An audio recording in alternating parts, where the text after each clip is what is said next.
দেখা যাবে আসল খেলা কাকে বলে। বাংলার জমিনে আমরা আল্লাহর আইন প্রতিষ্ঠা করেই ছাড়বো ইনশাআল্লাহ। যে ভাষায় তারা প্রতিবাদ করবে ওই ভাষায় আমরা কথা বলবো ইনশাআল্লাহ। ভাষা এখন আমাদেরকে চিহ্নিত করতে হবে কোন ভাষায় কথা বলতে হয়। ওরা যদি আক্রমণাত্মক ভাষায় কথা বলে আমরা এখানে নমনম করতে যাবো না।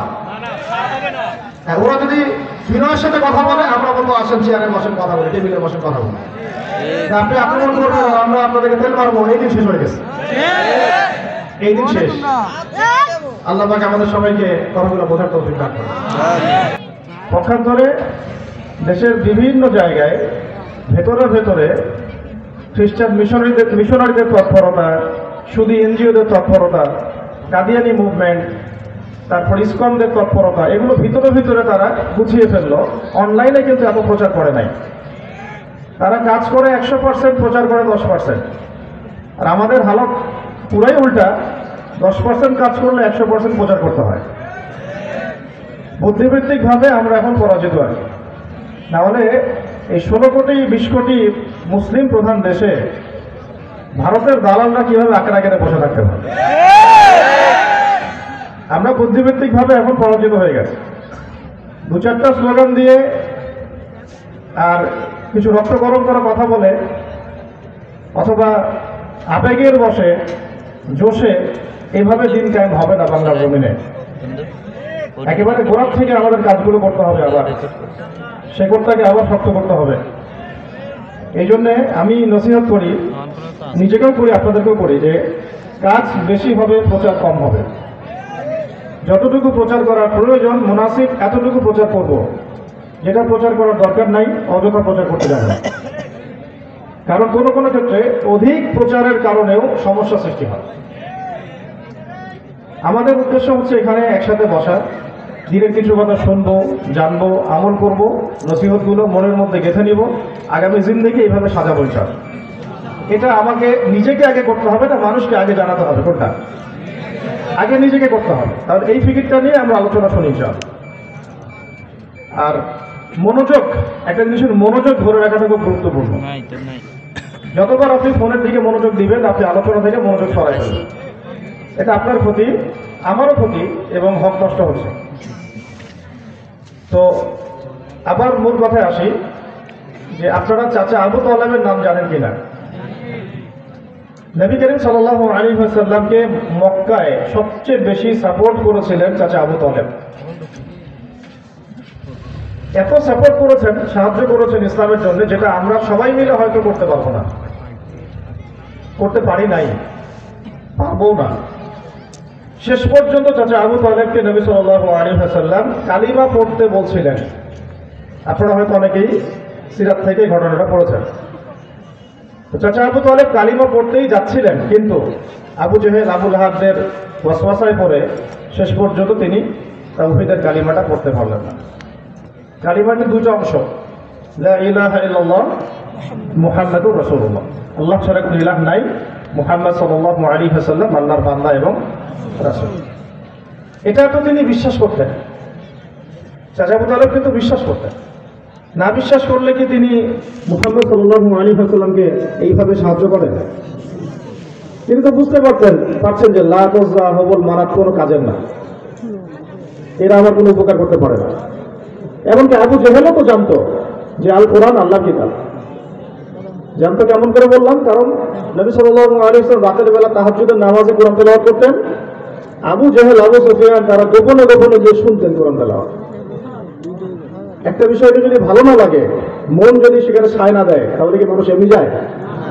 নিশ্চয়ই সে মন থেকে বুঝতে পারছিল যে হ্যাঁ, এটা মানুষের কোনো কালাম নয়, কাব্য নয়, এটা মুহাম্মাদের বানানো কোনো ইতিকথা নয়। নাউযুবিল্লাহ।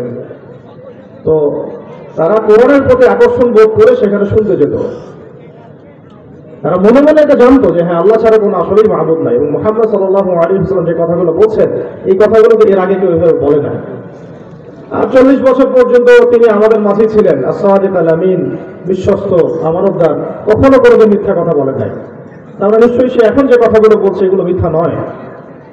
তো সামাজিক কারণে, রাজনৈতিক কারণে, ক্ষমতার কারণে, ক্ষমতা চলে যাবে, তার আনুগত্য করতে হবে, এই লাত ওজ্জা হবল মানাতকে নিয়ে ব্যবসা বন্ধ হয়ে যাবে, অনেক কিছু চিন্তা ভাবনা করে দুনিয়ার স্বার্থে তারা কালেমা কি করে নাই, পড়ে নাই। চাচা আবু তালেব শেষ পর্যন্ত এটা পড়তে সক্ষম হন নাই বা পড়তে পারেন নাই, তৌফিক হয় নাই। সাহাবায়ে কেরাম রাদিয়াল্লাহু আনহুম আজমাইন আল্লাহর নবীজিকে জিজ্ঞাসা করেছিলেন যে আপনার চাচা আপনাকে এত সাপোর্ট দিয়েছেন, যখন কেউ আপনার পাশে নাই চাচা আপনার পাশে ছিলেন, ছোটবেলা থেকে চাচা আপনাকে মানুষ করেছেন, ব্যবসা শিখিয়েছেন, সফরে নিয়ে গিয়েছেন, বিয়ে দিয়েছেন, যখন আপনি দাওয়াতের কাজ শুরু করেছেন তখন সবাই আপনার দিকে গালমন্দ করছিল, তিরস্কার করছিল, নিন্দা করছিল, তহমত দিচ্ছিল, চাচা আপনার সামনে ঢালের মতো ছিলেন। এই চাচা কালিমা পড়তে পারেন নাই, পরকালে কি তার কোনো পুরস্কার সে পাবেন না? প্রশ্নটা যৌক্তিক না?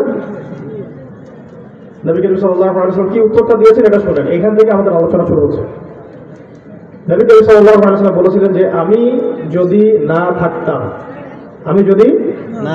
থাকতাম তাহলে আমার চাচাকে জাহান্নামের গভীরে রাখা হতো।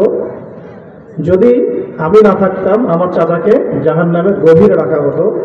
আমার ওসিলায়, আমার কারণে আমার চাচাকে জাহান্নামের সবচেয়ে উঁচু জায়গায় রাখা হবে, যেখানে তার পায়ের এই যে টাকলু পর্যন্ত আগুন পৌঁছাবে।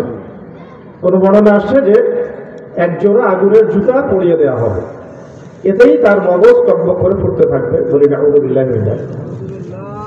আমি বুঝাতে চাচ্ছি আপনাদেরকে, মুসলিম পরিবারে জন্মগ্রহণ করতে পারাটা, কালিমা লা ইলাহা ইল্লাল্লাহ মুহাম্মাদুর রাসূলুল্লাহ সাক্ষ্য দিতে পারাটা, আল্লাহ পাক যে আমাকে আপনাকে জিজ্ঞাসা না করেই আমাদেরকে মুসলিম বানিয়েছেন, এই কৃতজ্ঞতা আমরা স্বীকার করতে পারব। এই জন্য চাচা আবু তালেবের রিসালটা আপনাদের সামনে আমি দিলাম, যে এত কিছু করার পরেও শুধুমাত্র কালিমার সাক্ষ্য না দেওয়ার কারণে এই শাস্তির সম্মুখীন তাকে হতে হবে কালকে আমাদের মাঠে। অথচ চাচা আবু তালেব একাই যা করেছেন নবী সাল্লাল্লাহু আলাইহি ওয়াসাল্লামের জন্য, আমরা উম্মাহ সবাই মিলে হয়তো সেটা করতে পারি না। আমাদের সামনে তো নবীজিকে গালি দেওয়া হচ্ছে, আমরা তাই কিছু করতে পারছি। আমাদের সামনে নবী সাল্লাল্লাহু আলাইহি ওয়াসাল্লামের পরেও নবুয়ত দাবি করা হচ্ছে, আমরা তারপরেও কিছু করতে পারছি না। আমাদের সামনে তারা দিব্যি ব্যবসা করছে, বাণিজ্য চালাচ্ছে, অর্থনৈতিক ভিত্তি শক্ত করছে, সে অর্থনীতি দিয়ে আবার আমাদের বিরুদ্ধেই প্রোপাগান্ডা চালাচ্ছে, আমরা কিছুই করতে পারছি না। আমরা তো চাচা আবু তালেবও হতে পারি নাই, এখন আমরা তো কি হতে পারি নাই, এখনো আবু তালেবের মতোই সাহায্যকারী হতে পারি নাই।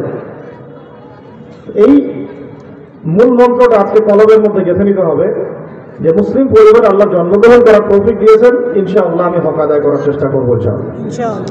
এর জন্য জীবন দেওয়া লাগবে তাও দিব, কিন্তু মুসলিম পরিবারে হক আদায়ের ঋণটা শোধ করার চেষ্টা করবো।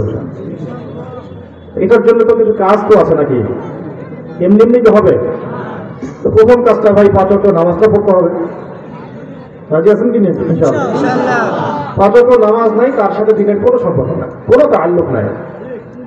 একটা হাদিস তো স্পষ্ট যে মান তারাকা সালাতান মুতাআম্মিদান ফাকাদ কাফার। অন্য হাদিসে নবী সাল্লাল্লাহু আলাইহি ওয়াসাল্লাম মুআয বিন জাবাল রাদিয়াল্লাহু আনহুকে বলেছিলেন যে মান তারাকা সালাতান মুতাআম্মিদান ফাকাদ বারিআত মিন যিম্মাতিল্লাহ। যে ব্যক্তি ইচ্ছাকৃতভাবে নামাজটা ছেড়ে দিল, সে যেন কুফরি করলো। কি করলো? কুফরি করলো। ফাকাদ বারিআত মিন যিম্মাতিল্লাহ, সে আল্লাহর জিম্মাদারি থেকে মুক্ত হয়ে গেল। আল্লাহর কোনো জিম্মাদারি নাই তার উপর। অন্য আরেকটা হাদিসে পড়েছিলাম অনেকদিন আগে যে বাইনা রাজুলি ওয়া বাইনা শিরকি ওয়াল কুফরি তারকুস সালাহ। একজন আল্লাহর বান্দা আর একজন কাফের মুশরিক, মুনাফিক না কাফের মুশরিক, এদের মধ্যে পার্থক্যই হচ্ছে নামাজ। আজকের মাহফিল থেকে আগে সবার আগে প্রতিজ্ঞা করেন যে আগামী জিন্দেগিতে 5 ওয়াক্ত নামাজ কারো যেন না ছুটে ইনশাআল্লাহ। তরুণ প্রজন্মের কাছ থেকে আমাদের অনেক আশা এবং তাদেরকে নিয়ে আমাদের অনেক স্বপ্ন, কিন্তু আবেগের বশে দিন কায়েম হবে না। এটা জেহেরে বসায় নেন, আবেগ দিয়ে দিন কায়েম হবে না, একটা রস অফ ব্লাড দিয়ে দিন কায়েম হবে না, জোশের বশে কিছু করে দিন কায়েম হবে না। খুব কনস্ট্রাকটিভ কাজ করতে হবে, বুঝে শুনে পদক্ষেপ নিতে হবে। সবার আগে নিজের ইসলাহ দিয়ে শুরু করতে হবে। নিজের ইসলাহ দিয়ে শুরু করতে হলে আগেই প্রশ্ন আসবে নামাজের, 5 ওয়াক্ত নামাজ পড়েন কিনা। এই জুমার আগের জুমায় সম্ভবত আমরা আমাদের মুহতারাম উস্তাদের সাথে একটা মোজাকারা করছিলাম মার্কাজে জুমার রাতে, এই দাওয়াতের বিষয়ে, কিভাবে দাওয়াতের কাজ করলে বা কিভাবে জীবনযাপন করলে আমরা আল্লাহ পাকের কাছে অনেক বেশি মকবুলিয়াত পাবো, মানে কবুলিয়াত পাবো আর কি। তো উস্তাদকে আপনারা সবাই চিনেন, বাইতুল মুকাররমের বর্তমান খতিব মুহতারাম আব্দুল মালিক দামাত বরাকাত। এই প্রশ্নটা আমরা কয়েকজন করছিলাম যে কিভাবে কবুলিয়াত পাওয়া যায় বলে আপনার কাছে মনে হয়। আমি আরেকটু কথা বাড়িয়েই বলছিলাম যে আপনার কাছে কি মনে হয় যে আল্লাহ পাকের কাছে কবুলিয়ত পাওয়ার প্রধান শর্ত কি? নিজের ঈমান, নিজের আমল, নিজের তাসকিয়া, নিজের প্রচেষ্টা, নাকি নিজের মুজাহাদা, না ইস্তেকামা? কোনটা সবচেয়ে বেশি জরুরি? নাকি আল্লাহর জিকির বেশি বেশি করা, নাকি ওলামায়ে কেরামের খেদমত বেশি বেশি করা? কোনটা বেশি জরুরি? নাকি সবগুলোই বেশি জরুরি? আমি এটা প্রশ্ন করেছি, নাকি সবগুলোই বেশি জরুরি? তো 1 মিনিট চুপ করে থাকার পরে তিনি উত্তর দিলেন যে বরং কোন একজন আল্লাহর ওলি বা বুজুর্গ, আল্লাহর কোন বুজুর্গ বান্দার নেক নজর তার চেয়ে বেশি জরুরি। কথা বুঝতে পারেন তাই মনে আপনার? এইগুলো তো জরুরি, বরং তার চেয়ে বেশি জরুরি হচ্ছে আল্লাহ পাকের কোন বুজুর্গ, আল্লাহর ওলি, কোন মকবুল বান্দার নেক নজর আরো বেশি জরুরি। কিন্তু আমাদের এই প্রজন্মের আল্লাহর ওলিদের সাথে সম্পর্ক কম, সম্পর্ক বেশি ফেসবুকের সাথে, ইউটিউবের সাথে। ফেসবুক ইউটিউবে যে যত বড় সেলিব্রিটি, তার পিছনে জনগণ বেশি দৌড়ায় বেশি। কিন্তু এটা আপনাদের একটা গলত কাজ হচ্ছে। আমি আজকে আপনাদেরকে বলে দেই যে আপনারা দৌড়াবেন কার পিছনে। আপনারা দেখবেন না যে ফেসবুক ইউটিউবে বা আহলে ফেসবুক ওয়াল জামাত তারা কার পিছনে বেশি ছোটে। আপনারা দেখবেন যে বড় বড় ওলামায়ে কেরামগণ কার পিছনে বেশি ছোটে। বুঝতে পারলাম? মূল উৎসে যাবেন আপনি, জ্ঞানের মূল উৎসে যাবেন। এটা দেখবেন না যে আদনান ভাই তার পিছনে কতজন মানুষ ছোটে, না, আপনি দেখবেন আদনান ভাই কার পিছনে ছোটে। বুঝতে পারছি? আমি একটা মিসাল দিলাম, আদনান ভাই এখানে কিছু না, এটা একটা মিসাল দিলাম আর কি। আপনি দেখবেন না যে ফেসবুকে সেলিব্রিটিরা অমুক তমুক তারা তাদের পিছনে কারা ছোটে। আপনি দেখবেন বড় বড় ওলামায়ে কেরামগণ কার পিছনে ছোটেন, কাকে মুরব্বী মনে করেন, সেখান থেকে ইলম নেওয়ার চেষ্টা করেন। ইনশাআল্লাহ জীবন দুনিয়া আখিরাত চমকায় যাবে ইনশাআল্লাহ। আল্লাহ পাক তৌফিক দান করেন। তো মূল কথাটা আসি, নামাজ দিয়ে শুরু করতে হবে। এর সাথে দরকার হবে কোনো বরেণ্য মুরব্বী ওলামায়ে কেরামের সোহবত বা তাদের পরামর্শ ভিত্তিক জীবনযাপন করা। ইনশাআল্লাহ দেখবেন আপনার সবগুলো কাজ বুঝে আসবে ইনশাআল্লাহ। তো মূল কথা কিন্তু আমাদের বাংলার জমিনে দিন কায়েম, এটা প্রসঙ্গটা কি? বাংলার জমিনে আমরা দিনটা প্রতিষ্ঠা করব কিভাবে? এর শুরুটা করতে হবে কোত্থেকে? আগে নিজের ইসলাহ থেকে। নিজের ইসলাহের কথা বলতে গেলে প্রথমেই আসবে কোন আমলের কথা? নামাজ। এই নামাজের পরেই আসবে তাহাজ্জুদের কথা। কিসের কথা? আমি আপনাদেরকে বলবো না যে আপনারা 100 রাকাত, 50 রাকাত, 20 রাকাত প্রতিদিন পড়েন, এটা সবাই পড়তে পারবেও না। এটা কি পারা যায় প্রতিদিন? হয়তো হয় না, অনেকের হয়তো হয়, তারা সৌভাগ্যবান। যেমন উস্তাদ এটাও বলছিলেন যে আসলে দাওয়াত এবং দিন কায়েম এগুলো বলতে যা বোঝায়, এর জন্য যে যোগ্যতা সেটা আমাদের এখনো হয় নাই, এটাও তিনি বলছিলেন। এবং বলছিলেন যে ইংরেজ আমলে যখন আমাদের আকাবিররা আল্লাহর রাস্তায় জিহাদ করত এবং দাওয়াতের কাজ করত, তারপরেও তাদের রাত্রের বেলা 100 রাকাত নফল মিস হইতো না। তারপরেও রাতের বেলা 100 রাকাত নফল নামাজ মিস হতো না। আর আমাদের তো এখন দাওয়াতের ওসিলায় ফরজই ছুটে যায়, তাই না? দাওয়াতের ওসিলায় ফরজ আমল ছুটে যায়। তাহলে এই আমল দিয়ে কতটুকু নিজের ইসলাহ হবে আর সমাজের ইসলাহ হবে, এটা আপনারাই চিন্তা করেন। আল্লাহ পাক আমাদেরকে নিয়মিত তাহাজ্জুদ পড়ার তৌফিক দান করেন। অন্তত 2 রাকাত, একদম শর্টকাট সিলেবাস দিলাম, অন্তত মাত্র 2 রাকাত হলেও পড়েন, মাত্র 2 রাকাত হলেও পড়েন। শীতকাল একটা সিজন, আমলের মৌসুম। দিন ছোট, রোজা রাখা যায়, রাত বড়, কিছুক্ষণ ঘুমানো যায়, আবার কিছুক্ষণ আমলও করা যায়। আল্লাহ পাক আমাদেরকে শীতকালটাকে কাজে লাগানোর তৌফিক দান করেন। তাহাজ্জুদ নামাজের পরেই প্রথম কথা হবে কিসের? তাহাজ্জুদের। এরপরে হবে কোরআন তেলাওয়াতের। কিসের? কোরআন তেলাওয়াতের সাথে যাদের তাআল্লুক নাই, আল্লাহ পর্যন্ত পৌঁছানো বহুত দূর কি বাস, এটা সম্ভব না। আল কোরআনুল কারীম তিলাওয়াত করতে শিখতে হবে, বুঝতে হবে, প্রয়োজনে আরবি ভাষাও শিখতে হবে। বাংলাদেশের শিক্ষা ব্যবস্থায় যদি স্কুল থেকে নিয়ে মাস্টার্স পর্যন্ত বাধ্যতামূলক ইংরেজি থাকতে পারে, তাহলে বাধ্যতামূলক আরবিও থাকা চাই ইনশাআল্লাহ। এটা এমন আহামরি কিছুই না, বরং ইংরেজির চাইতে আরবি আরো সহজ। ইংরেজির ব্যাকরণের যে মাইক প্যাচ, আপনারা তো পড়েছেন, কিন্তু যারা বসে আছেন তারা তো বেশিরভাগই জেনারেল ব্যাকগ্রাউন্ডের নয়। 12, 13, 15 বছর পড়েছেন, তো 15 বছরে কত কি পড়ানো হয়েছে আমাদের। এখন আপনারা 15 বছর পরে নিজেরাই একটু মুহাসাবা করেন যে ওই শিক্ষাটা কি 100% কাজে লাগছে? যতগুলো গ্রামার পড়েছেন সব কি কাজে লাগছে? ওই যে বাংলা ব্যাকরণ যত কঠিন কঠিন গ্রামারগুলো পড়েছেন, এগুলো কি বাস্তবিক কোনো প্রয়োগ আছে? অঙ্কর যেগুলো শিখেছেন সেগুলো বাস্তবিক কোনো প্রয়োগ আছে? ওই যোগ বিয়োগ গুণ ভাগই করছেন ঘুরে ফিরে, তাই তো? আর যারা অন্যান্য সেক্টরে পড়েন তাদের কথা আলাদা, বেসিক কথা বলছি। তাহলে মুসলিম প্রধান একটা দেশের শিক্ষা ব্যবস্থায় কোরআনের ভাষা আরবি থাকা জরুরি ছিল না? থাকলে আমাদের দেশে বেশিরভাগ মানুষ তখন আরবি বুঝতে সক্ষম হতো, আল্লাহ পাকের কিতাবটা পড়তে বুঝতে সক্ষম হতো। অন্তত পক্ষে তাফসিরে না যাক, তরজমা তো বুঝতে পারত। যাদের ভাষা আরবি, যারা আরব, তারা কি কোরআনের ভাষা বুঝে না? নিশ্চয়ই বুঝে। সাহাবায়ে কেরাম রাদিয়াল্লাহু আনহুম আজমাইন, তাদের মধ্যে এমন একজন ব্যক্তিও কি ছিলেন যিনি কোরআন বুঝতেন না? বলেন, সবাই কোরআন বুঝতেন। অন্যতম একটা কারণ হচ্ছে তাদের ভাষা কি ছিল? আরবি। যদি আমাদের শুরু থেকে প্রাইমারি স্কুল থেকেই আরবি শেখানো হতো, আজকে এসএসসি এইচএসসির বাচ্চারা কোরআন বলতে পারত। যদি প্রাইমারি স্কুলে শুরু থেকেই আল কোরআনের এই যে নুরানি, নাজেরা, হিফজ, এই বিষয়গুলো বাধ্যতামূলক করা হতো, আজকে স্কুল কলেজের বাচ্চারা কোরআন বুঝতে পারত। আমি তো এর আগে একদিন একটা লেকচারে বলেছিলাম, আজকে এটা নতুন রিপিট করছি না, শুধু মূল মেসেজটা বলছি যে দেখুন, বাংলাদেশের প্রাইমারি স্কুলের সংখ্যা হবে হাজার হাজার, 50,000-এর বেশি। এই 50,000 প্রাইমারি স্কুলের বাচ্চাদেরকে আপনি যদি কোরআন শুধু সূরা ফাতিহাটুকু ধরেন, তারা তিলাওয়াত করতে পারে না। এই 50,000 প্রতিষ্ঠানের শিক্ষকদেরকে যদি একটা জায়গায় বসান, বসিয়ে কোরআন তেলাওয়াত ধরেন, তারাও কোরআন তেলাওয়াত করতে পারে। হাই স্কুলের সংখ্যা আছে আরো বেশি। প্রত্যেকটা হাই স্কুলের সব বাচ্চাদেরকে আপনি একটা জায়গায় বসান, শুধু সূরা ফাতিহা তেলাওয়াতটা চেক করবেন, ওলামায়ে কেরামের সামনে দেখবেন তেলাওয়াত ঠিক থাকে। তাদেরকে যারা পড়ায় ওই টিচারদেরকে আপনি একটা জায়গায় বসান, তারাও কোরআন তেলাওয়াত সহি করে পড়তে পারবেন। অনার্স লেভেলে যাবেন, একই অবস্থা, একই দশা। মাস্টার্সে যান, একই দশা।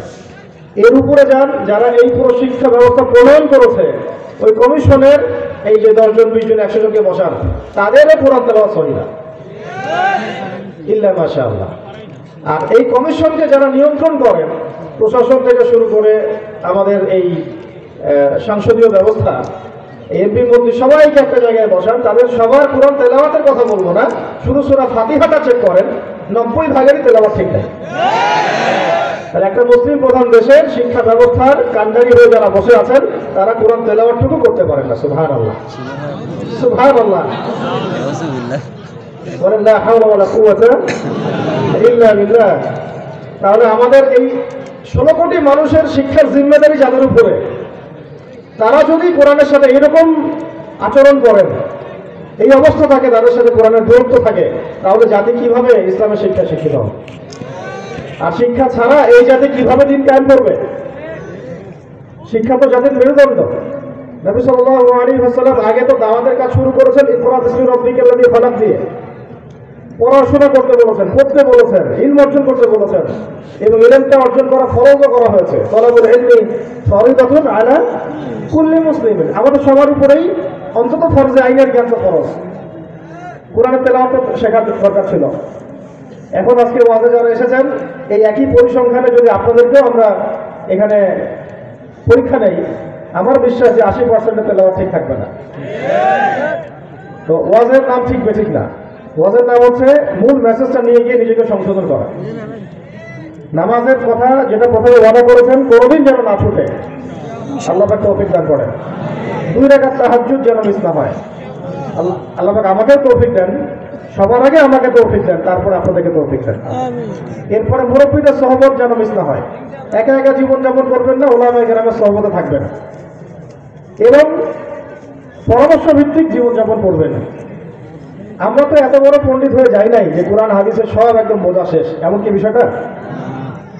আমি তো বললাম যে বেসিক পড়াশোনাই আমাদের ঠিক নাই, তাহলে পুরো ইসলামী শরিয়ার গভীরতায় আমরা কিভাবে পৌঁছাবো?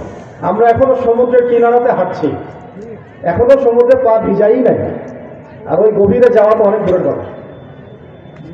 আল্লাহ পাক আমাদেরকে উলামায়ে কেরামের সোহবত থেকে দিন শেখার তৌফিক দান করেন। তারপরে বললাম যে কোরআনের সাথে তাআল্লুক থাকতে হবে, কোরআনবিহীন জীবনযাপন করা যাবে না। কোরআনবিহীন জীবনযাপন করে একদিন দুই দিন ওয়াজে আসলাম, মাঝে মাঝে নামাজ পড়ি, মাঝে মাঝে জুমার দিনে যাই, এইভাবে দিন প্রতিষ্ঠা হবে না। সহজ কথা শুনে রাখেন, যতই আবেগ ঢালেন, যত রক্ত দেন, তারপরেও হবে না, কারণ আপনার শেকড় ঠিক নাই। আর শেকড় যদি ঠিক থাকে 313 জনকে নিয়ে একেবারে ময়দান কাঁপায় দেওয়া যাবে ইনশাআল্লাহ। শেকড় যদি ঠিক থাকে ওই মুতার যুদ্ধের মতো 3000 সৈন্য নিয়ে 2 লক্ষ সৈন্য ঠেকানো যাবে ইনশাআল্লাহ। এখন আপনি ঠেকাতে পারেন, কারণ আমার সাথে তো কোরআনের তাআল্লুক নাই, নামাজের তাআল্লুক নাই, কোনো বুজুর্গেরও তাআল্লুক নাই, আল্লাহর জিকির হচ্ছে না, সুন্নাহ ভিত্তিক জীবনযাপন নাই, হালাল খায় না, হারাম খায়। যত সাগর রক্ত ঢালেন, এরকম শেকড় যদি পচা থাকে, ইসলামী শরিয়া আসবে না, ইসলামী হুকুমত এভাবে কাজ করা যাবে। আল্লাহ পাক আমাদেরকে কথাগুলো বোঝার তৌফিক দান করুন, আমিন। তো ভেতর থেকে কাজ করতে হবে। এই জন্য আমি বলি যে কাজ বেশি হবে, প্রচারটা কি হবে? কম হবে। এখন এর সাথে আরো একটা কাজ আছে, এটা বলে অন্য প্রসঙ্গে যাব। এই কাজগুলোর সাথে আরো দু একটা কাজ খুব জরুরি, সেটা হলো সকাল ও সন্ধ্যা আল্লাহ পাকের জিকিরগুলো করা। কার কার বাসায় এই মোনাজাতের মাকবুল বইটা কার কার বাসায় আছে? হাতগুলো দেখে আপনাদের মধ্যে কারো বাসায় নাই। আল্লাহ, এই বইটা কিনবেন আজকে, কি নাম বললাম? মোনাজাতের মাকবুল। এই বইটা কিনবেন, প্রতিদিন পড়বেন। আচ্ছা, এটা যদি না থাকে, মোবাইল তো সবার কাছে আছে, হিজনুল মুসলিম, এই বইটা কার কার বাসায় আছে? হিজনুল মুসলিম, এটা থেকেও সকাল সন্ধ্যা দোয়া পড়া যায়। সকাল সন্ধ্যার দোয়াগুলো অবশ্যই পড়বেন, গুরুত্ব দিয়ে পড়বেন, ছাড়বেন না। এতে আপনি বিভিন্ন বিষয় থেকে নিরাপদ থাকবেন ইনশাআল্লাহ।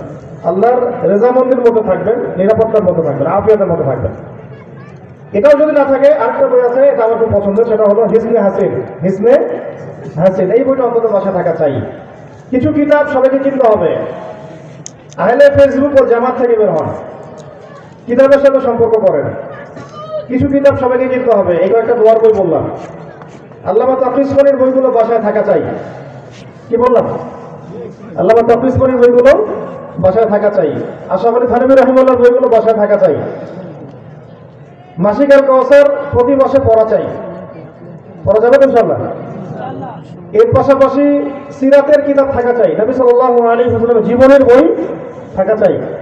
হাদিসের কিছু বই বাসায় থাকা চাই। প্রথমেই আবার সহিহ বুখারী টান দিয়ে নিয়েন না, তখন ওই যে 2-4টা হাদিস পড়ে আবার লামাঝাবি হয়ে যাবেন। তখন বলবেন যে ওলামায়ে কেরাম কিছুই বোঝে না, আমি সব বুঝি। আপনি নতুন একটা মাযহাব তখন চালু করবেন। একটু ওইদিকে যাওয়ার দরকার নাই। আগে সহজ হাদিসের কিতাব পড়বেন, সহজ, যেগুলো খুব সহজে পড়া যায়, যেমন মুনতাখাব হাদিস, যেমন সাইদুল কালাম, যেমন হাদিসে আরবাঈন, বা সর্বোচ্চ বড় রিয়াদুস সালিহিন, এগুলো আপনি বাসায় চর্চা করতে পারেন।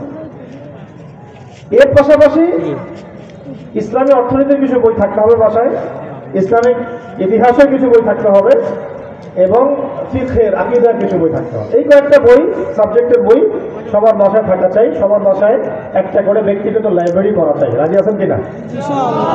কার কার বাসায় ইসলামী ব্যক্তিগত লাইব্রেরি আছে? হাত তোলেন দেখি। যারা স্টেজে যারা আছেন তারা না, আমি সামনের কথা বলছি।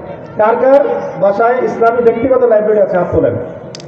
এই কয়েকজন মাত্র হাত নামান। এখন বলেন, কার কার বাসায় এসি আছে, এয়ার কন্ডিশন কার কার বাসায় আছে? নাই। টাইলস ফিটিং বাথরুম কার কার বাসায় আছে? সবার বাসায় আছে, তাই না? বিষয়টা তো এমন যে আমরা এগুলোতে গুরুত্ব দিই, বাসায় রঙে গুরুত্ব দেই, বাথরুমে গুরুত্ব দেই, সোফা সেটে গুরুত্ব দেই, ডাইনিং রুমে গুরুত্ব দেই। সবার বাসায় তো ডাইনিং টেবিল তো আছে, তাই না? কিন্তু ইসলামী লাইব্রেরি করার ব্যাপারে আমাদের গুরুত্ব নাই। যার সাথে বইয়ের সম্পর্ক নাই, তার সাথে ইলমের কোনো সম্পর্ক নাই। তো ইলমের সম্পর্ক যদি না থাকে আপনার সাথে, আপনার আমার সাথে আমলের সম্পর্ক থাকবে না। আমল নাই, তাজকিয়া নাই, আপনার দ্বারা আমার দ্বারা দিনের কামাতের কোনো সম্পর্ক নাই। আল্লাহ পাক আমাদেরকে বোঝার তৌফিক দান করেন। মূল কথা হচ্ছে ভাই, এই কথাগুলো ঘুরে ফিরে একটা জায়গায় আসছে যে দিন যদি আমরা সবাই মিলে বাংলাদেশের জমিনে প্রতিষ্ঠা করতে চাই, ইসলাম সংশোধন শুরু করতে হবে আগে ব্যক্তি থেকে, আপনার নিচে থেকে, আপনাকে দিয়ে, আমাকে দিয়ে। এবং এই ইসলাহের জন্য এই বিষয়গুলো খুব জরুরি। নামাজ, আমার সাথে বলেন, একটা হচ্ছে কি ফরজ নামাজ, এর সাথে তাহাজ্জুদ, এর সাথে প্রতিদিন কোরআন তেলাওয়াত। কোরআন তেলাওয়াত কতটুকু? আমি বলি কমপক্ষে 1 পৃষ্ঠা, কমপক্ষে পড়া যাবে না? একটা পৃষ্ঠা পড়তে কতক্ষণ লাগবে? সর্বোচ্চ 15 মিনিট, সর্বোচ্চ আধা ঘন্টা। মুখস্থ থাকলে 5 মিনিটও লাগে না, পড়া যাবে না ইনশাল্লাহ। 4 নম্বর হচ্ছে ব্যক্তিগত লাইব্রেরি করা। 5 নম্বরটা বলেছি ওলামায়ে কেরামের সহবতে থাকা। 6 নম্বরটা হলো হালাল রিজিক অন্বেষণ করা। কি করা? হালাল রিজিক অন্বেষণ করা। এই জায়গাটাতে গিয়ে আমাদের সবার সমস্যা। কেউ সুদের সাথে সম্পৃক্ত, কেউ ঘুষের সাথে, কেউ দুর্নীতি, কেউ মানুষের সম্পদ আত্মসাৎ করছে ইত্যাদি। আল্লাহর রাস্তায় একটা হাদিস মাথায় ঢুকাই নেবেন যে আল্লাহ রাব্বুল আলামিন পবিত্র, ইন্নাল্লাহা তাইয়্যিব লা ইকবালু ইল্লা তাইয়্যিব। আল্লাহ পাক পবিত্র, তিনি পবিত্র ছাড়া গ্রহণ করেন না, কবুল করেন না। যতই ইবাদত করেন, রিজিক যদি হারাম হয় ইবাদত কবুল হবে না। বুঝতে? একজন ব্যক্তি যদি চুরির টাকা দিয়ে মসজিদ নির্মাণ করে দেয়, মুসল্লিরা নামাজ পড়লে তাদের নেকি হয়ে যাবে, এই চুরির টাকার মসজিদের কোনো নেকি নাই। বুঝতে পারি নাই? দুর্নীতি করেছে, টাকা দুর্নীতি করে মানুষের সম্পদ আত্মসাৎ করে হজ করছে, উমরা করছে, এই হজ আর উমরার কোনো নেকি নাই। কারণ আপনার রিজিক থেকে ছিল হারাম। মাপে কম দিচ্ছেন ব্যবসায়, এই অর্থ সম্পদ দিয়ে আপনি যদি দিনের ক্ষেত্রে কাজে লাগান, আপনার ব্যক্তিগত কোনো নেকি নাই, অযথাই পরিশ্রম করা হবে। সারা জীবন তাহাজ্জুদ করছেন, চিল্লা লাগাচ্ছেন, আল্লাহর রাস্তায় সময় দিচ্ছেন, এদিকে বোনের সম্পদ আত্মসাৎ করে বসে আছেন, এদিকে মিরাজ ঠকাই দিচ্ছেন মানুষকে, ব্যবসায় সম্পদ ঠকাই দিচ্ছেন, সুদের কারবার করতেছেন। এই চিল্লা লাগায় কোনো ফায়দা নেই, নিজের ইসলাম হয় নাই, আপনার দ্বারা উন্নত কোনো ইসলাম হবে এটা তো সম্ভবই না। আল্লাহ পাক আমাদেরকে হালাল খাওয়ার তৌফিক দান করেন। যত সুদী এনজিও আছে এগুলো থেকে নাম কাটায় ফেলবেন, ওয়াদা করেন। যত সুদী এনজিও আছে এগুলো থেকে অন্তত আপনার নিজের নামটা কাটাবেন আগে। এদেরকে বয়কট করা, এদেরকে দেশ থেকে বিতাড়িত করা সেটা পরের উৎস, পরের আলোচনা। আগে নিজে কি করবেন, নিজে সেখান থেকে নাম কাটিয়ে নিয়ে আসবেন। এটা যদি আপনি করতে পারেন, আল্লাহর পক্ষ থেকে আপনার উপরে ইনশাআল্লাহ বেহিসাব রিজিক আসবে ইনশাআল্লাহ। যদি না করেন, আপনার উপরে সেই রিজিকটা আসবে না, ওই হারাম থেকে আসবে। এটা কোরআনের আয়াত, এটা আমার কথা না। যে ওয়া ইয়াত্তাকিল্লাহ ইয়াজআল লাহু মাখরাজা, ইয়াজআল লাহু মাখরাজা ওয়া ইয়ারযুকুহু মিন হাইথু লা ইয়াহতাসিব। মানে আল্লাহ পাককে যে ভয় করবে, যে আল্লাহকে ভয় করে আপনি নাম কাটিয়ে ফেললেন সুদ থেকে, এখন এটা আল্লাহ পাকের জিম্মেদারি যে আপনাকে আল্লাহ রাব্বুল আলামিন বেহিসাব রিজিক দিবেন। এটা এমন উৎস থেকে দিবেন যার কল্পনা আপনি করেন নাই। হালাল না খেলে ইবাদত কবুল হচ্ছে না। ওই হারাম রিজিকের ইবাদত দিয়ে আমার সন্তানকে মানুষ করা যাচ্ছে না।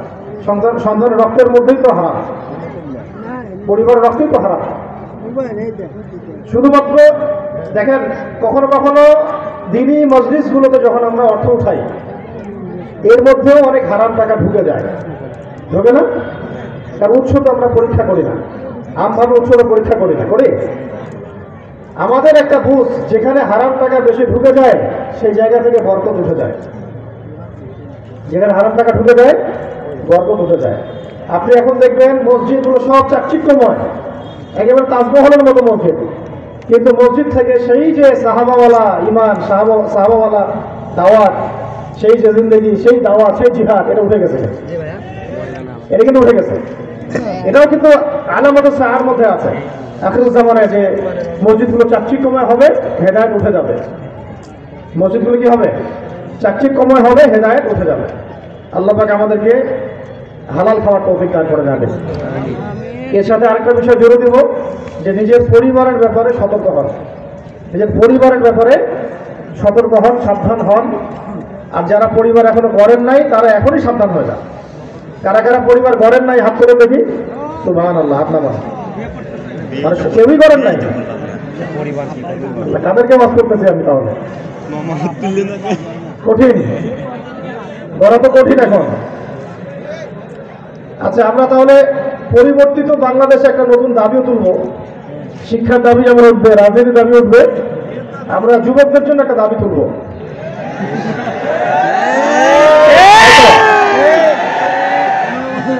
কি দাবি তুলব? কত বছর হলে ভালো হয়? হ্যাঁ, 18। ঠিক আছে, মেয়েদের 16, ছেলেদের 18। তাহলে আমরা এই দাবি সবার সামনে উত্থাপন করবো। বিয়ের ন্যূনতম বয়স হবে ছেলেদের ক্ষেত্রে 18, মেয়েদের ক্ষেত্রে 16। ইসলামিক বিধান অনুযায়ী কিন্তু এটা ঠিক আছে। ইসলামিক বিধান অনুযায়ী এটা ঠিক আছে। আমার নানির বিয়ে হয়েছিল, তার বয়স যখন 12 বছর। আমাদের অনেকেরই আছে, এটা আমার একার কথা না। আমার নানির বয়স এখন, আল্লাহ তাকে আফিয়াত দান করেন, সেহাত দান করেন, নেখায়াত দারাজ করেন। আমার নানির বয়স এখন 75 বছর। 75 বছর। বিয়ে হয়েছিল কত বছর বললাম? 12-13। আমার নানির বাচ্চা হয়েছে 12 জন। কতজন? সবই নর্মাল, সিজারও করতে হয় নাই। এখন তো দেখা যায় 2টা দিলেই খালাস, 3 নম্বরে গিয়ে আর পারা যায় না। প্রথমটাই সিজার হয়। আর বিয়েও করে তারা দেখা যায় 20-এ, 25-এ, কেউ 30-এ, কেউ বলে মাস্টার্স পাস করে তারপরে বিয়ে করবে। মেয়েদের কথা। আর ছেলেদের তো এই পড়াশোনার 20 বছর, চাকরি খুঁজতে আরো 10 বছর, 30-35 শেষ হয়ে যায়, তারপর ওদেরকে বিয়ে করতে হয়। তো এটা আসলে জুলুম। এটা কি? এটা জুলুম। এই সময়টুকুর মধ্যে ঈমান আমল হেফাজত করা, চরিত্র হেফাজত করা, এটা বড়ই কঠিন। এই জন্য আমরা এটা দাবি উত্থাপন করতে পারি যে আমাদের যুবকদের জন্য বিয়ে ন্যূনতম বয়স করে দেওয়া হোক 18 থেকে 20। আর ছেলেদের ক্ষেত্রে, মেয়েদের ক্ষেত্রে 16 থেকে 18। আর শোনেন, মূল কথাটা শোনেন।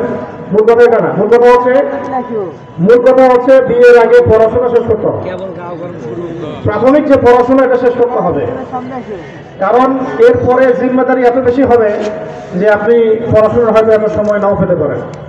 ঠিক আছে? আর নিজেদের পরিবার গড়ার মতো যোগ্য একটু কর্মসংস্থানের ব্যবস্থা আপনাকে করতে হবে। মানুষের কাছে হাত পাতলে ছেলে মানুষের গায়ের ব্যক্তিত্ব থাকে না। মানুষের কাছে যেন হাত পাততে না হয়, এই জন্যে কি করবেন? নিজের হালাল, ছোট হোক, হালাল একটা ব্যবসা হোক, চাকরি হোক, কিছু একটা ব্যবস্থা করবেন। কৃষিভিত্তিক অর্থনীতিও ভালো, এটাও খারাপ না। কৃষিভিত্তিক অর্থনীতি অনেক ভালো একটা উপার্জনের সোর্স। এদিক থেকে মানুষ সরে আসতেছে, এখন সবাই চাকরি করতে চায়। এটাও ভালো মানে পদ্ধতি হচ্ছে না। ব্যবসা ভালো, ব্যবসায় বরকত বেশি। কৃষিভিত্তিক অর্থনীতিও ভালো। সবাইকে চাকরি করতে হবে এটা জরুরি না। এখন মূল কথাটা শোনেন। মূল কথা হচ্ছে পরিবারের মধ্যে কোনো অবস্থাতেই অনইসলামিক কোনো দর্শনকে ঠাঁই দেওয়া যাবে না। এই দেশের মালিক আমি না, কিন্তু আমার পরিবারের তো মালিক আমি। অবশ্যই এই দেশে ইসলাম প্রতিষ্ঠা করার ক্ষমতা হয়তো এখন আমার নাই, ব্যক্তিগতভাবে বা আমাদের নাই। আমাদের একক কোনো কর্তৃত্ব এখানে আছে নাই। কিন্তু আপনার পরিবারের উপর কর্তৃত্ব কার? কার কর্তৃত্ব? তাই যখন আপনি পরিবার করবেন, তখন দিনদার ছেলে দেখে বিয়ে করবেন। আর যখন পরিবার করবেন, দিনদার মেয়ে দেখে বিয়ে করবেন। এর বাইরে আপনি পরিবার করতে যায় না, পস্তাবেন, মারাত্মক রকমের পস্তাবেন। দ্বিতীয় কথা হচ্ছে, যখন আপনার সন্তান হবে, পরিবারের মধ্যে আপনার কর্তৃত্ব এস্টাবলিশ হয়ে যাবে, তখন আপনি পরিবারের মধ্যে নামাজকে সর্বোচ্চ গুরুত্ব দিবেন। নামাজ নাই, পরিবারের সদস্যের ভাত বন্ধ, নামাজ পড়ে না, খাওয়া দাওয়া বন্ধ। আর শুরু থেকে যদি ট্রেনিং দেওয়া হয়, তাহলে নামাজ পড়বে না এমনটা হতেও পারে না। তারা পড়বে। শুরু থেকে বাচ্চা থেকে বুনিয়াদি ইসলামী শিক্ষা দিতে হবে। মেয়েদেরকে শুরু থেকে পর্দা করাতে হবে। পরিবারের মধ্যে তালিম থাকতে হবে। কি থাকবে? তালিম থাকবে, সাপ্তাহিক তালিম থাকবে, দার্স থাকবে। পরিবারের প্রত্যেক সদস্যকে দিনের জন্য কাজ করার ফিকির করতে হবে। একটা পরিবার গড়েন, আদর্শ পরিবার, হালাল খাবে, এখানে কোনো হারাম থাকবে না। পরিবারের মধ্যে হৃদ্যতা, ভালোবাসা, মহব্বত থাকবে। আত্মীয়তার সম্পর্ক বজায় রাখবেন, ছিন্ন করবেন না। আত্মীয়তার সম্পর্ক বজায় রাখবেন, ছিন্ন করবেন না। পিতামাতার খেদমত করবেন, তাদের থেকে দোয়া নিবেন। পিতামাতাই আপনার জান্নাত, আপনার জাহান্নামের মাধ্যম। অতএব এই জিনিসগুলো যদি শক্ত হয়, এর সাথে প্রতিবেশীর হকটাও ঠিকমতো আদায় করা হয়, তাহলে ব্যক্তি জীবনে ইসলাম, ইনসাফ, আমানত, আদালত এগুলো থাকবে। এগুলো যখন ঠিক থাকবে তখন আদাব ও মুআশারা ঠিক হয়ে গেল, তখন আপনার দ্বারা সমাজের মানুষ ভালো কিছু পাবে, তখন আস্তে আস্তে আপনি বড় পরিসরে কাজ করার যোগ্যতা অর্জন করবেন ইনশাআল্লাহ। তো এখন একটা আফসোসের কথা হচ্ছে, আমরা যারা দিনের কাজও করি অনেক সময় আমাদের পরিবার ঠিক নাই, পরিবারে হারাম, পরিবারে মানে বাবা হচ্ছেন আলেম, কোন কোন কোনো ছেলে হচ্ছে ইংলিশ মিডিয়ামে পড়ে। হ্যাঁ, এরকম অনেক পরিবার। আফসোস আফসোস যে বাবা মুহাদ্দিস, ছেলে ধার কাছেই নাই মাদ্রাসা, এমন না হয়েছে না অনেক? আফসোসের বিষয়। পরিবার, বাবা চিল্লা দিয়ে বেড়াচ্ছেন, মেয়ে দিকে পর্দাই করে না, স্ত্রী দিকে বেপর্দায় বাজার ঘাট করছে। এই যে বিষয়গুলো, এগুলো আমাদেরকে ইসলাহে নিয়ে আসতে হবে, কারণ দিন কায়েম করতে হলে এগুলো খুব জরুরি বিষয়। এগুলো যদি ঘাটতি থাকে আমাদের দ্বারা দিন কায়েম হবে না। আল্লাহ পাক আমাদেরকে বোঝার তৌফিক দান করেন। এই পরিবার গঠনটা খুব গুরুত্ব দেন, আর রিজিক অর্জন করার পরেই হালাল ভাবে বিয়ে শাদী করেন, কোন রকমের হারাম সম্পর্কে যাবেন না। এখানে যদি দেখা যায় অনেক তাশকিল করার পরেও কোনো ফায়দা হচ্ছে না, তাহলে আপনি প্রাপ্তবয়স্ক হলে নিজের সিদ্ধান্ত নিজেই নেবেন, ইনশাআল্লাহ কোনো সমস্যা নেই। এর সাথে আমি একটা জিনিস অ্যাড করতে চাই, সেটা হলো সন্তান সন্ততিকে মানুষ করা। আমাদের অনেকের বয়স এখন, এই যে ভাইরা বসে আছেন হয়তো 20 বছর, 25 বছর, 30 বছর হয়ে গেছে, অনেকেই হয়তো নতুন নতুন নামাজ শুরু করেছেন, আমার অনেকেই আছে। অনেকে আছে যে দীর্ঘ সময় ইসলাম সম্পর্কে কিছু জানতোই না, এখন মাশাআল্লাহ পড়াশোনা করছে। এই যে আমাদের জীবন থেকে 20 বছর চলে গেল, নষ্ট হয়ে গেল, এখন বুকে হাত দিয়ে বলেন তো, আপনি নিজেও কি চান যে আপনার সন্তানের জীবন থেকে এভাবে 20 বছর চলে যাক? এই জন্যে যখন বাচ্চা হবে তখন থেকেই বাচ্চা থেকে আমি বাচ্চাকে কি বানাতে চাই, কিভাবে মানুষ করলে বাচ্চা এরকম আলেম হবে, এরকম দায়ী হবে, এমন মুহাদ্দিস হবে, এমন মানে বুজুর্গ হতে পারবে, এই ফয়সালা আমাকে শুরু থেকেই করতে হবে। 10 বছর 20 বছর পরে গিয়ে আপনি সিদ্ধান্ত নিলে ভুল করবেন। শুরুতেই সিদ্ধান্ত নিতে হবে, আমি আমার বাচ্চাকে একজন ভালো দায়ী বানাবো, আলেম বানাবো, বা আমি একজন বড় ডক্টর বানাবো, কিন্তু বেসিক পড়াশোনা করাবো ইসলামিক, তারপরে তাকে আমি অন্য জায়গায় নিয়ে যাবো। এই ফিকিরটা বাবা মাকে করতে হবে, কারণ সন্তান সন্ততি আল্লাহর দেওয়া আমাদের আমানত। এটা কি আমানত? এটা কিন্তু রিজিকের অংশ। রিজিক মানে শুধু চাল ডাল না, রিজিক মানে সন্তান স্ত্রী সবই। এই রিজিকটাকে, আল্লাহর দেওয়া রিজিককে যে তাজিম করবে, আল্লাহ পাক তাকে রিজিক বানাই দিবেন। রিজিককে তাজিম করতে হয়, রিজিককে সম্মান করতে হয়। রিজিককে যে সম্মান করে না, এর মূল্যায়ন করে না, আমানত রক্ষা করে না, আল্লাহ তার রিজিক কমায় দেয়। নাউযুবিল্লাহ। আর রিজিককে যে ব্যক্তি তাজিম করে, সম্মান করে, ওর আমানত আদায় করার চেষ্টা করে, হক আদায় করার চেষ্টা করে, আল্লাহ তাকে রিজিক বানাই দিবেন ইনশাআল্লাহ। আমরা দোয়া করি আল্লাহ পাক আমাদের সবাইকে বেহিসাব রিজিক দান করেন, আমিন। এবং সবাইকে আল্লাহ পাক পবিত্র সম্পর্ক করার তৌফিক দান করেন, সমস্ত হারাম সম্পর্ক ছেড়ে দেওয়ার তৌফিক দান করেন, আমিন। আল্লাহ পাক যেন আমাদের পরিবারের মধ্যে হালাল রিজিককে বানায় দেন, সন্তানদেরকে কবুল করেন, আমাদের স্ত্রীদেরকে, বোনদেরকে, মাদেরকে আল্লাহ পাক খাস পর্দায় থাকার তৌফিক দান করেন। এইগুলো কাজ বুনিয়াদি কাজ, এগুলো হচ্ছে সব কি বুনিয়াদি কাজ। এই কাজগুলো যখন ধারাবাহিকভাবে হতেই থাকবে, দেখবেন আস্তে আস্তে আস্তে আস্তে সমাজ পরিবর্তন হচ্ছে ইনশাআল্লাহ। এর সাথে বড় পরিসরে কিছু কাজ দরকার, সেগুলো প্রথমে বলি নাই এই কারণে যে প্রথমে এগুলো বললে আপনারা বুঝতে পারতেন। এই কাজগুলো একটু মনোযোগ ধরে রাখি, আমি বেশি লম্বা করবো না, আপনাদেরকে শীতের রাতে বেশি কষ্ট দিব না। এই কাজগুলো যখন নিয়মিতভাবে হবে, এর সাথে আমাদের আরো বড় পরিসরে কিছু কাজ করতে হবে। এই কাজগুলো করতে গিয়ে তখন জান মাল সময় শ্রম দিয়ে দাওয়াত এবং জিহাদের কথা আসবে। কথা বুঝতে পারছেন? বুনিয়াদি কাজগুলো কি মনে আছে? একটু বলে দিকে আমার সাথে কি কি বললাম, মনে আছে কিনা? সবার আগে কি না, সবার আগে মুসলিম যে হয়েছে তার হক আদায় করার নিয়াত করা। আল্লাহ যে আমাকে মুসলিম বানিয়েছেন, আমার এই জীবন আল্লাহর জন্য কুরবান হবে, এই হকটা আদায় করার চেষ্টা করা। আগে এই ফিকির মাথায় বসে, আমি যে মুহাম্মদ সাল্লাল্লাহু আলাইহি ওয়াসাল্লামের উম্মত, এটা আমার মাথায় আগে বসাবো, জেনে বসাবো।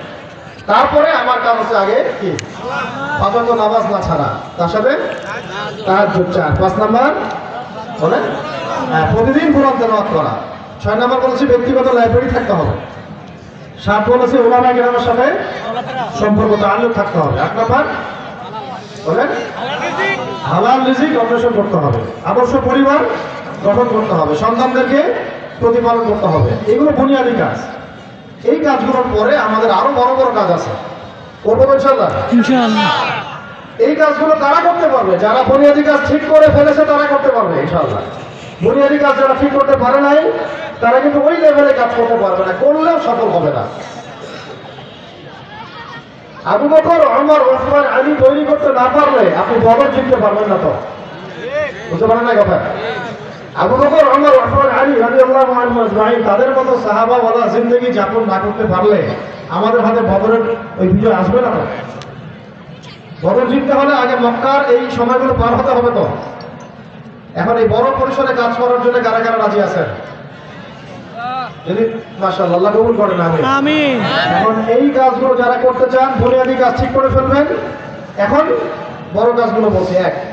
বড় কাজগুলো কি? বড় কাজগুলো হচ্ছে 1 নাম্বার, এটা শুরু, বড় কাজের শুরু বাংলাদেশের বরেণ্য ওলামায়ে কেরামদের সাথে নিয়মিত যোগাযোগ রেখে চলবেন। ঠিক আছে, এটা বড় কাজ। ছোট কাজের মধ্যে বলেছি ওলামায়ে কেরামের সাথে তাআল্লুক রাখা, মানে আপনার মাথার উপর একজন মুরব্বী রাখা। কিন্তু বড় পরিসরে এবং দিন কায়েম করতে যাবেন, বাংলাদেশে যারা দিনের জন্য কাজ করছেন প্রত্যেক অঙ্গনের ওলামায়ে কেরামের সাথে বা নেতৃস্থানীয় ব্যক্তিদের সাথে সুসম্পর্ক বজায় রেখে চলবে। ঠিক আছে কথা? 2 হচ্ছে ঐক্যবদ্ধ থাকার চেষ্টা করবেন, কোনো অবস্থায় বিচ্ছিন্ন হবেন না। বৃহত্তর জামায়াতগুলো থেকে বিচ্ছিন্ন হবেন না। বৃহত্তর জামায়াতগুলো থেকে বিচ্ছিন্ন হয়ে নতুন নতুন জামায়াত গঠন করবেন না। কথা বুঝতে পারছেন? সমাজটাকে বিভক্ত করবেন না, ঐক্যবদ্ধ মুসলিম সমাজের মধ্যে থাকেন। যেটা শিরায়ত কাল থেকে, যেটা আমাদের আকাবিরগণ, আসলাফগণ যে বৃহত্তর জামায়ার মধ্যে আছেন, যে আকীদা, যে আমল, যে ঈমান, যে মানহাজ, যে তরিকার মধ্যে আছেন, এটা থেকে বিচ্ছিন্ন হয়ে যাবেন না। বিচ্ছিন্ন হয়ে গেলে আপনাকে শয়তানে খেয়ে ফেলবে। ইসলামের দুশমনরা আপনাকে ব্যবহার করবে, ওদের স্বার্থে তারা আপনাকে ব্যবহার করে ওদের স্বার্থ সিদ্ধি করবে। এটা আপনি বুঝতেও পারবেন।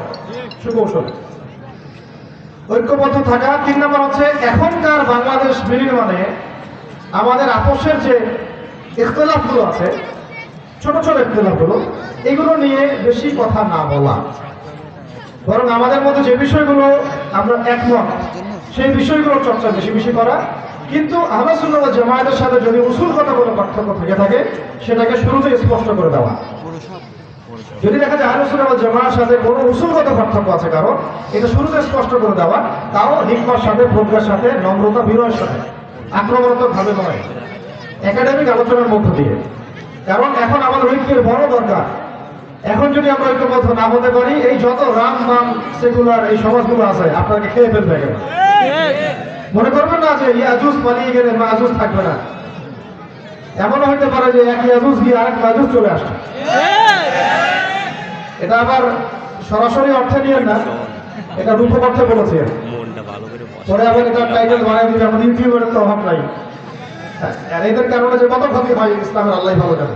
উপকারও যেমন হয়, আবার এদের মধ্যে কিছু আছে যাদের মাথায় মগজে ঘিরু দেয়, মগজ আছে কিন্তু ঘিরু দেয়, কি দিতে হবে কি লিখতে হবে এগুলো বোঝে না। এইটুকু দিয়ে যদি দিয়ে দেয় যে অমুক অমুককে ইয়াজুজ আর মাজুজের সাথে তুলনা করলে না বুঝতে হবে না, বাস তাহলে সারা বাংলাদেশে আর কোনো আলোচনা থাকবে না। এই আলোচনা চলবে না, 2 দিন চলবে, 2 দিন পর আবার ঠান্ডা হয়ে যাবে। এই হচ্ছে আমাদের অবস্থা। কোনো কিছু একদিনের বেশি থাকে না ভাই, কিন্তু থাকাতে হবে, রাখতে হবে। কি রাখতে হবে? যে আল্লাহর জমিনে আমরা দিন কায়েম করবো ইনশাআল্লাহ, আজ হলে কাজ। এইটা প্রতিদিন চর্চা করতে থাকতে হবে। এই জন্য এলোমেলো কন্টেন্ট আপনারা দিবেন না। এই জন্য আপনাদেরকে বলি যে সবাই রেকর্ড করবেন না, কারণ সবাই কি করবেন আমার তো এটা ধারণা নাই। অফিসিয়াল ক্যামেরাগুলো আমরা এই জন্য রেখেছি। তো যেটা বলছিলাম যে মনে করবেন না যে এক জালেম চলে গেছে বলে আরেক জালেম আপনার উপর চেপে আসবে না, এমনটা ধারণা করার কোনো কারণ নেই। এই সুযোগটা যেন আমরা না দেই, এই সুযোগটা আমরা যেন না দেই, বরং আমরা যেন ইসলামপন্থী মানুষদেরকে আমাদের মাথার উপরে নিয়ে আসতে পারি। এই চেষ্টা করে ফিকির করা, এই চেষ্টাটা ফিকিরটা করতে থাকে। কারণ আমি জানি, আপনারাও জানেন, আজকে আগামীকাল আপনি বাংলাদেশে খেলাফত কায়েম করতে পারবেন না, এটা সম্ভব না। কেন সম্ভব না? কারণ বাংলাদেশের মানুষ 90% মানুষ মুসলিম হলেও এই 90% মানুষ নামাজ শব্দ যেভাবে জানে, হুদুদ কেসাস শব্দ সেভাবে জানে না। তারা রোজা শব্দ যেভাবে জানে, তারা কিন্তু এই যে শরিয়া, ইমামা, জামাআ, তারপরে খেলাফা এই শব্দগুলো এভাবে জানে না। এমনকি বিগত 15 বছরে তো আমরা দাওয়াতের সাথে জিহাদ শব্দ ব্যবহার করতে পারতাম না। যারাই করতো তাদেরকে ধরে ধরে নিয়ে তো জায়গা মতো ফেক করতো। তারপরেও কিছু মানুষ তো মাশাআল্লাহ কথা বলেছেন, আলহামদুলিল্লাহ, তাদেরকে স্যাক্রিফাইস করতে হয়েছে। এখন তো মাশাআল্লাহ সবাই কথা বলছে।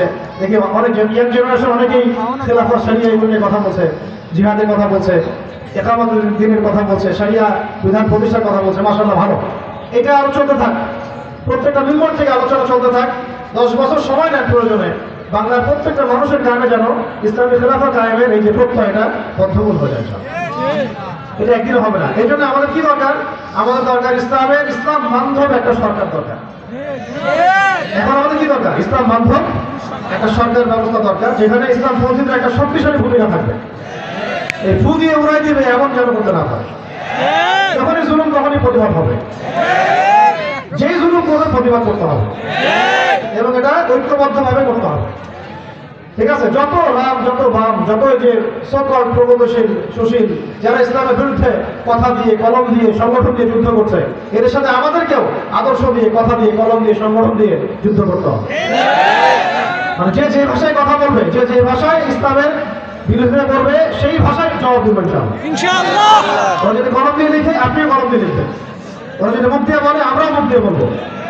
ওরা যদি সংগঠন দিয়ে প্রতিবাদ করে, ইসলামের বিরুদ্ধে দাঁড়ায়, আমরা সংগঠিতভাবে ইসলামের পক্ষে দাঁড়াবো ইনশাআল্লাহ। ওরা যদি লাঠিসোঁটা নিয়ে মাঠে নামে ইসলামের বিরুদ্ধে, আমরাও নামবো ইনশাআল্লাহ। যে ভাষায় কথা বলবে সেই ভাষায় উত্তর হবে ইনশাআল্লাহ। আমাদের এখন দরকার একটা ইসলাম বান্ধব সরকার। এটার জন্য আপনারা সবাই ফিকির করবেন। এটা একজন মানুষের ফিকির না। এখন কিন্তু জিম্মেদারি আপনার কাছে চলে আসছে। এখন কিন্তু জিম্মেদারি শুধু একজন দুজন মানুষের না, উম্মাহকে এগিয়ে নেওয়ার জিম্মেদারি এখন সবার কাছে চলে আসছে। আপনারা যদি পিছায় পড়েন, আমাদেরকে একেবারে মই দিয়ে গাছের উপর উঠায় দেন, তারপর মই টেনে নিয়ে চলে যান, তাহলে আপনারা হবেন গাদ্দার। এই কাজ করতে দেন না। বিগত সময়গুলোতে এমন কাজ অনেক হয়েছে। ওলামায়ে কেরামদেরকে, দায়ীদেরকে, ইসলামী সংগঠনদেরকে মই দিয়ে গাছে উঠায় দেওয়া হয়েছে একদম।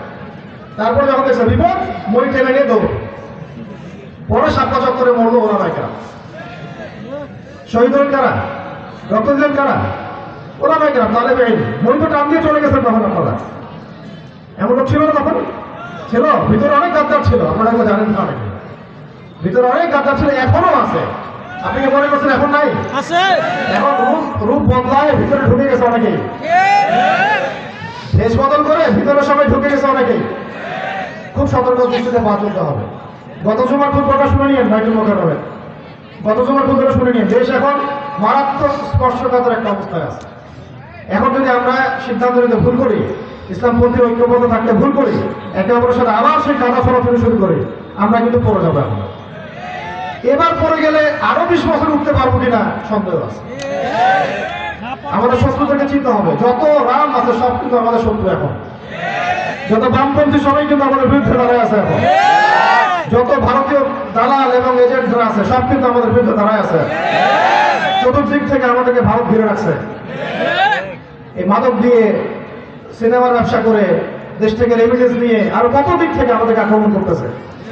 তো এগুলো চিন্তা হবে, আগেই শুরুতেই চিন্তা হবে। এবং তাদের কোনো দালালকে এই বাংলার জমিনে স্থান দেওয়া যাবে না, কোনো অবস্থাতেই দেওয়া যাবে। তাওহীদপন্থী মানুষদেরকে নিয়ে ঐক্যবদ্ধভাবে সামনে যাবো ইনশাআল্লাহ।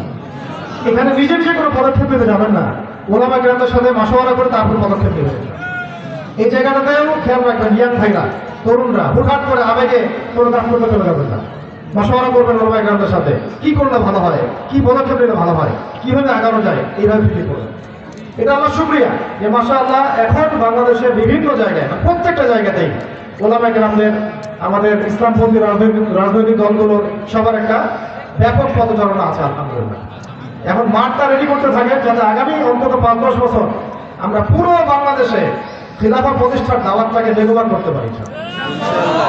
তারপরে ইনশাআল্লাহ দেখা যাবে আসল খেলা কাকে বলে। বাংলার জমিনে আমরা আল্লাহর আইন প্রতিষ্ঠা করেই ছাড়বো ইনশাআল্লাহ। যে ভাষায় তারা প্রতিবাদ করবে ওই ভাষায় আমরাও কথা বলবো ইনশাআল্লাহ। ভাষা এখন আমাদেরকে চিহ্নিত করতে হবে কোন ভাষায় কথা বলতে হয়। ওরা যদি আক্রমণাত্মক ভাষায় কথা বলে, আমরা এখানে নমনম করতে যাবো না। ওরা যদি বিনয়ের সাথে কথা বলে, আমরা বলবো আসেন চেয়ারে বসেন কথা বলে, টেবিলে বসেন কথা বলে। আপনি আক্রমণ করবেন, আমরা আপনাদেরকে তেল মারবো, এই দিন শেষ হয়ে গেছে, এই দিন শেষ। আল্লাহ পাক আমাদের সবাইকে কথাগুলো বোঝার তৌফিক দান করুন। এখন এই দিন বড় পরিসরে কায়েম করতে গেলে ভাই ঐক্য ধরে রাখার কোনো বিকল্প নাই। এখানে আমাদের উসুলগত কিছু পার্থক্য থাকলে আগেই আমরা এটা ক্লিয়ার করে নিব। নেতৃস্থানীয় ব্যক্তিবর্গ বসবে, তারা এটাকে ইসলাম করে সুরাহা করবে। আপনারা যারা অনুসারী তারা আগে আগ বাড়িয়ে বাড়াবাড়ি করবেন না, বিশেষ করে অনলাইনে ফেসবুক ইউটিউবে এগুলো লেখালেখি করতে যাবেন। এগুলো কোনো ফায়দা হয় না, বরং ফেরত আরো বাড়তে থাকে। বরং যারা এখানে পলিসি মেকার তারা বসে কথা বলবে, তখন দেখবেন দূরত্ব কমে আসছে। চেষ্টা করতে হবে দূরত্ব কমিয়ে নিয়ে আসার জন্য। না আমরা সহিষ্ণুতাবাদী হবো, আর না আমরা কোনো উগ্রপন্থা অবলম্বন করবো। আমরা মধ্যম পথে থাকবো, হিকমা পন্থার সাথে দিন কায়েমের দিকে এগিয়ে যাবো। এখন তরুণ ভাইদের এখানে দায়িত্ব আছে না? ওই বুনিয়াদী কাজগুলো আপনাদের আগে করতে হবে, তাড়াতাড়ি করতে হবে, দ্রুত। নিজেকে পরিবর্তন করার সময় নেন 3 মাস, 3 মাসে পরিবর্তন করে ফেলেন। 40 দিন টাইম নেন, 40 দিনের মধ্যে আমি আমাকে পরিবর্তন করে ফেলবো। করা যাবে না? আল্লাহ রাস্তায় বের হয়ে যান, 40 দিন সময় দিয়ে বাসায় আসেন, নিজেকে পরিবর্তন করে নিয়ে আসেন, আখলাক পরিবর্তন করে নিয়ে আসেন, ঈমান আকীদা পরিবর্তন করেন।